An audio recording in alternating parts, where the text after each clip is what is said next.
Hey everybody, Tim Davis here, producing artistic director of New City Players. I've been thinking for a couple weeks now the best way to communicate a larger scale announcement with our community of patrons, artists, and supporters. I settled on a video because I miss seeing you in the theater, and maybe you miss seeing me a little bit too. This is going to be a doozy, but I ask that you stick with me as we'll be covering our plans for 2020 and a few commitments we're making as an organization. It feels silly to say that so much is going on in our world and culture right now. All of us are experiencing the effects of COVID-19 in one way or another, from a disruption to our daily lives to the loss of loved ones and everything in between. Those of us in the theater industry are especially stunted during this time for obvious reasons. We're live storytellers by trade, and for a while now, it hasn't been safe to gather in the same room. So what do we do? Well, if you follow us online, you know we've kept busy with a live stream City Speaks for Autism Awareness Month, a Corn Tony's award show that happened when the Carbonell's annual award gala was scheduled to occur. NCP Lab has gone totally virtual with writers and actors cranking out new short plays left and right. And we've hosted Late Show Live on Instagram, where we've talked to over 70 South Florida theater artists while raising money for the South Florida Theater League Relief Fund. But what's next? Well, first off, we will not be mounting a live production in 2020. Why? Well, for starters, and most importantly, we're not convinced it's safe for us to gather in intimate spaces with actors projecting their voices. And according to our recent survey, more than half of you feel the same. The safety of our artists and patrons is and must be our number one priority. Second, the economics of producing live theater are already pretty shaky. Add to that reduced audience sizes because of physical distancing guidelines, and the picture becomes even more bleak. So then when? I don't know. My hope is February or March of 2021, but that could certainly change depending on vaccines and potential spread of the virus. So how do we fulfill our mission of creating community through transformative theater when we can't produce theater? I think for a season, we look to our broader vision, which is to help South Florida become a more thoughtful and empathetic community. And that starts with us. The murders of Ahmaud Arbery, Breonna Taylor, and George Floyd have sparked a massive national conversation around racism, racist policies, and police brutality. Our country has racist roots that have borne racist fruit. Yes, we have come so far, but we have far to go.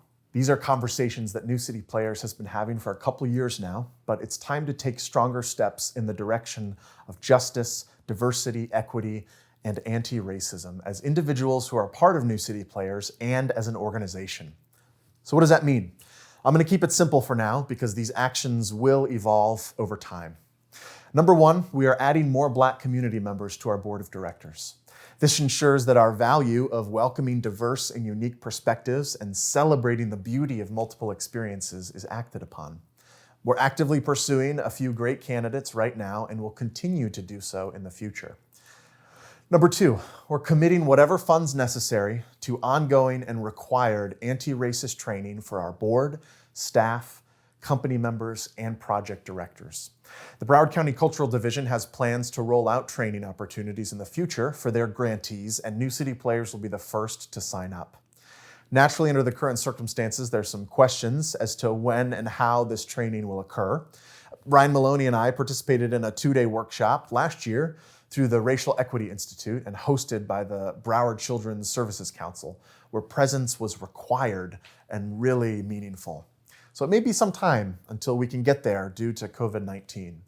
In the meantime, we'll continue to partner with, attend, and advocate for the events being facilitated by local organizations like Momentum Stage and the South Florida Theater League.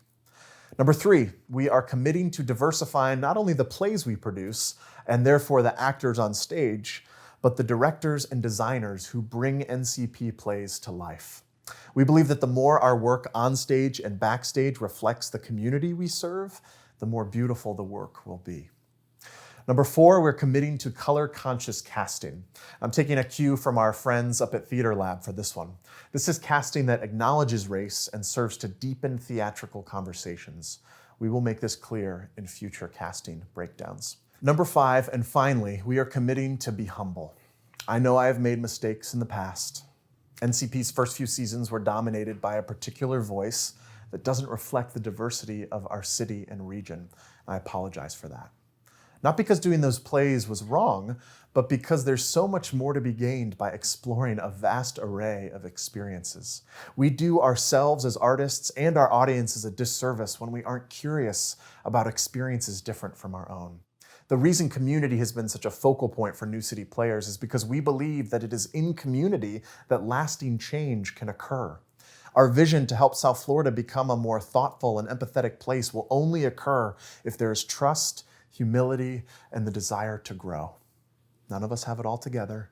None of us have all the answers. We need each other. We need to call out injustice when we see it. We need to call out racism when we see it. And we need to humbly accept being called out.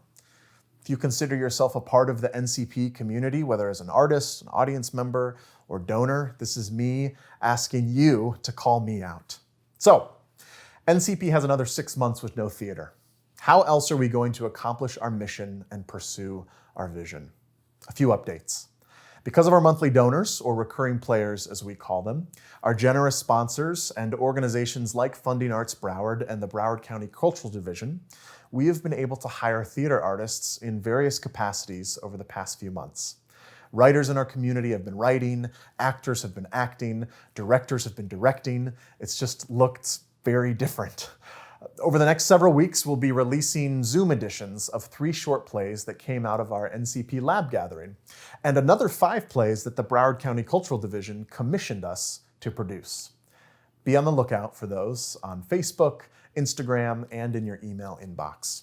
Again, without the financial support of our recurring players, donors, sponsors, and grantors, none of this would be possible. And honestly, I wouldn't be speaking to you right now. So thank you for your generosity and for your belief in the power of storytelling.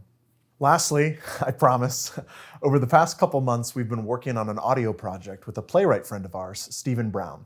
Stephen adapted a play of his into a scripted narrative podcast series called Little Montgomery.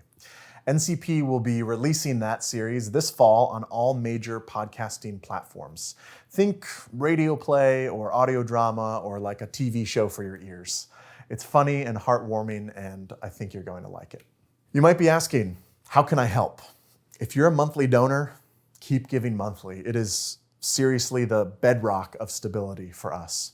If you'd like to become a monthly donor at $5 or $10 a month or $30 a month, which is $1 a day and our most popular giving level, you can go to newcityplayers.org/recurringplayers and sign up.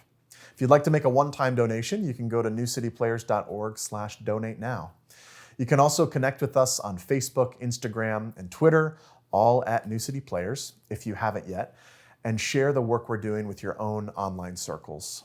Every like, comment, share, retweet really does matter and really does help. We've still got stories to tell, and we know we can tell them in more equitable and just ways.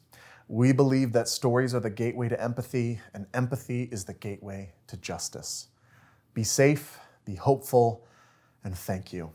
We can't wait to see you back in the theater.